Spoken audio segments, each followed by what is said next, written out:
Sandhya good morning. நான் சமையல் வேலை நடக்குதா? செம்மையாக இருக்குது ரசம் பார்க்கவே. அந்த ரூம் ஃப்ரிட்ஜில் வச்சுரு. இங்கே என்ன நடக்குது? இது வந்து சிக்கன் வேக வச்சுருக்கேன். ஓகே. இது வந்து பார்த்தீங்கன்னா சிக்கனுக்கான கிரேவி ரெடி ஆகிட்டே இருக்குது. கொஞ்ச நேரம் கொதிக்கிட்டோன்னு மூடி வச்சுருக்கேன். சரிங்களா? மூடியே கொதிக்கிட்டோம். இது வந்து பொங்கலம் ரெடி பண்ணி வச்சுருக்கேன். நம்ம சுட போகிறோம். சூப்பர். ஓகே ஃப்ரெண்ட்ஸ், நம்ம லஞ்ச் பார்க்கலாம். இன்னைக்கு வந்து புதன்கிழமை நம்ம வீட்டில் சிக்கன் தான். ஆமாம், சிக்கன் தான்.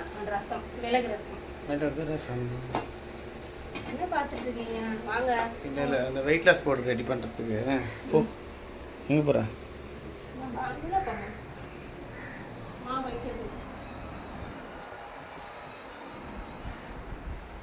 வெய் இதான் ஃப்ரெண்ட்ஸ். ஃப்ரிட்ஜுக்கு முன்னாடி இருந்தது டைட்டாக இருக்குது. பையன் ஸ்கூல் கிளம்பலாம் வா, மணி ஆச்சு. ஸ்கூல் போகலாம் முடியும். அப்பா தான் உன்னை குளிக்க வைக்க போகிறாங்க. 7:30 மணிக்கு குளிக்க வைக்கிறேன்.